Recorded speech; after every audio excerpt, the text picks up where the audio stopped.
रमजान के पूरे 30 रोजे खत्म हो चुके थे। आसमान में कल रात ही ईद का चांद दिखाई दिया था और पूरे गांव में खुशी की लहर दौड़ गई थी।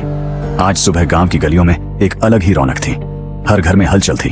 कोई नए कपड़े पहन रहा था, कोई सेवियां बना रहा था और बच्चे तो जैसे खुशी से पागल ही हो रहे थे। आज ईद थी।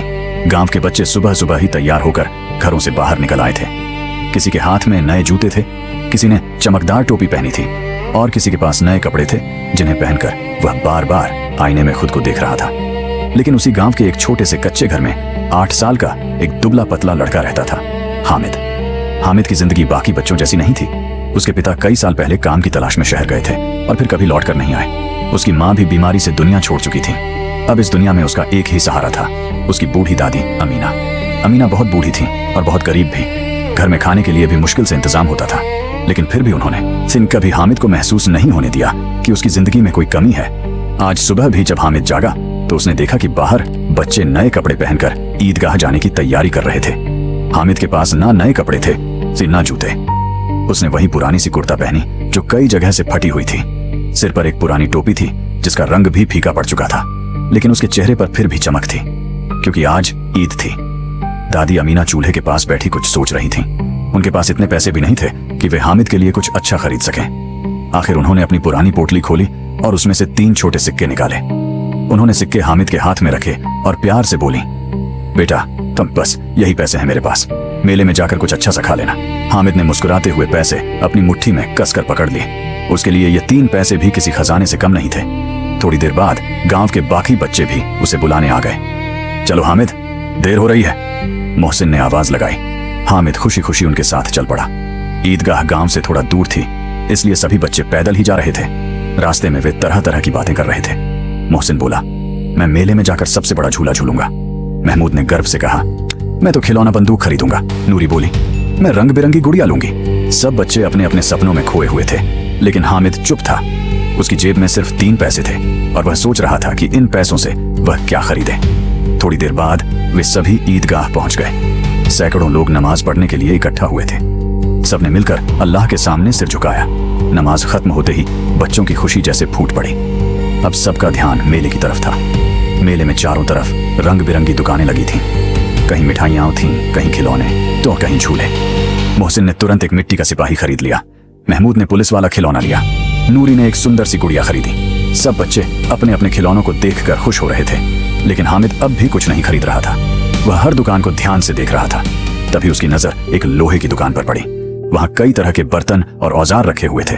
उसी दुकान में एक चमकता हुआ लोहे का चिमटा रखा था। हामिद अचानक रुक गया। उसकी आंखों के सामने एक दृश्य घूम गया। उसे याद आया कि जब उसकी दादी रोटी बनाती हैं तो अक्सर तवे से रोटी उतारते समय उनके हाथ जल जाते हैं। कई बार वह दर्द से आह भी कह उठती हैं। यह सोचकर हामिद का दिल कसक उठा। उसने फिर उस चिमटे की तरफ देखा। अगर मैं यह चिमटा खरीद लूं तो दादी के हाथ कभी नहीं जलेंगे। उसने अपनी जेब में हाथ डाला। 3 सिक्के अब भी उसकी मुट्ठी में थे। दुकानदार ने कहा, 3 पैसे का है। हामिद के चेहरे पर हल्की सी मुस्कान आ गई। उसने बिना एक पल सोचे अपने 3 पैसे दुकानदार को दे दिए और उस चिमटे को अपने हाथ में कसकर पकड़ लिया। जब वह अपने दोस्तों के पास पहुंचा तो वे हंस पड़े। अरे चौ, ये क्या ले आया? मेले में चिमटा कौन खरीदता है? लेकिन हामिद सिर्फ मुस्कुरा रहा था, क्योंकि उसे पता था उसने जो खरीदा है वह किसी खिलौने से कहीं ज्यादा कीमती है और शायद यही उसकी सबसे खूबसूरत ईद बनने वाली थी। मेले की भीड़ धीरे धीरे कम होने लगी थी। बच्चे अपने अपने खिलौनों और मिठाइयों के साथ घर की तरफ लौट रहे थे। रास्ते भर हर कोई अपने खरीदे हुए सामान के बारे में शेखी बघार रहा था। मोहसिन अपने मिट्टी के सिपाही को हवा में घुमाते हुए बोला, देखो मेरा सिपाही कितना बहादुर है। अगर कोई चोर आएगा तो यह तुरंत पकड़ लेगा। महमूद ने अपने पुलिस वाले खिलौने को सीना तान कर दिखाया। और मेरा पुलिस वाला तो सबको जेल में डाल देगा। नूरी अपनी रंगीन गुड़िया को गोद में लेकर चल रही थी।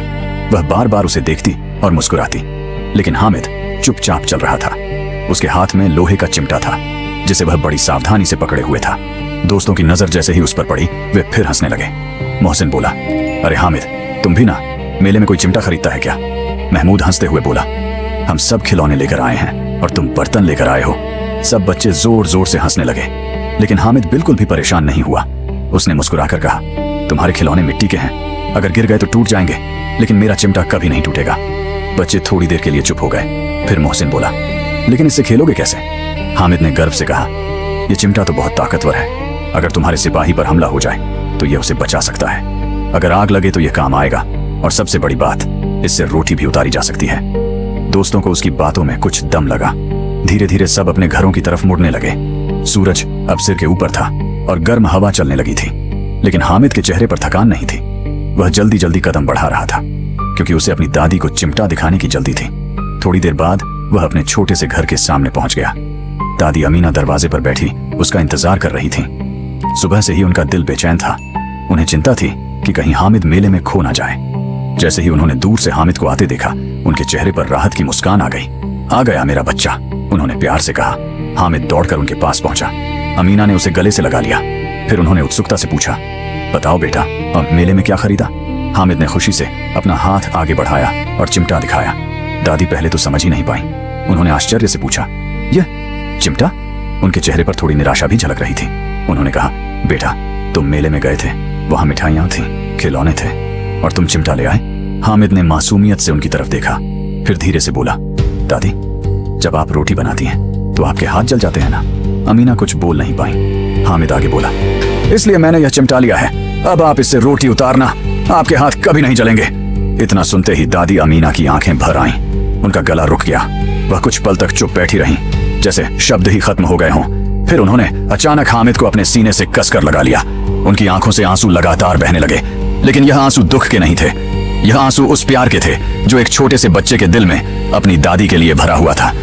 अमीना सोच रही थी, बाकी बच्चों ने मेले से खिलौने और मिठाइयां खरीदी, लेकिन उनके हामिद ने अपने लिए कुछ नहीं लिया। उसने अपनी सारी खुशी सिर्फ अपनी दादी के लिए खरीद ली। उन्होंने कांपते हुए हाथों से हामिद के सिर पर हाथ फेरा और बोली, मेरा बच्चा कितना बड़ा हो गया है। अल्लाह तुम्हें हमेशा खुश रखे। उस छोटे से कच्चे घर में ना मिठाइयां थीं, ना नए कपड़े, लेकिन उस घर में आज जो खुशी थी वह किसी अमीर के घर में भी नहीं हो सकती थी, क्योंकि उस दिन उस घर में एक ऐसी ईद मनाई गई थी जिसमें प्यार सबसे बड़ा तोहफा था। और सच तो यही है, ईद की असली खुशी नए कपड़ों या खिलौनों में नहीं होती। ईद की असली खुशी तब होती है जब हम अपनी खुशी से पहले किसी अपने की खुशी के बारे में सोचते हैं। और उस दिन छोटे से हामिद ने यही साबित कर दिया था कि दिल बड़ा हो तो 3 पैसे भी दुनिया का सबसे अनमोल तोहफा बन सकते हैं।